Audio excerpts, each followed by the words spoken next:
পিছন দিয়ে আমিও ঘুরে যাবেন। বুম! ভাই রে ভাই, 10টা কিলো এখানে এসে পড়ছে আমাদের। আরে চান্দু, কি চলতেছে কি? এই দেখো গাইজ, এখানে তোমাদেরকে দেখাই জিনিসটা। দেখছো দেখছো ভাই, কেমন আওয়াজ করতেছে ভাই।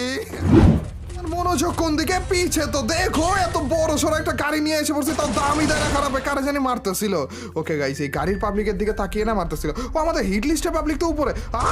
চান্দু আমাদের গাড়ি নিয়ে ভাগছে, আবার ভাগে নাই, উল্টা আমার দিকে আসতেছে আমাকে মারার জন্য। ভাই এ কোনো কথা? একে তো চুরি, দ্বিতীয়ত আবার সিনা চুরি। আচ্ছা যাই হোক, উপরের দিকে আমাদের হিট লিস্টের পাবলিকটা রয়েছে, ওইটার কাছ থেকে একটু সাবধানে আমাদের থাকা লাগবে। গাড়ির পাবলিকটা আকামটা করতেছে কি দেখো না, খালি আশেপাশে দিয়ে ঘুরতেছে আর আমাদের কিন্তু ভয় দেখাইতেছে ভাই। এই মনস্টার থেকে এমনি তো ভয় পাওয়াই উচিত। হুট আট করে যে সামনে বরাবর এসে পড়ে না ভাই, গ্লুয়াল দিয়েও বাঁচা যায় না ভাই এটার উপর দিয়ে। তারাও গাইজ, এই মনস্টার পাবলিকটা আপাতত কোন জায়গায় যাইতেছে, এটা নামছে খারাপে। ওকে, থ্যাংক ইউ ভাই।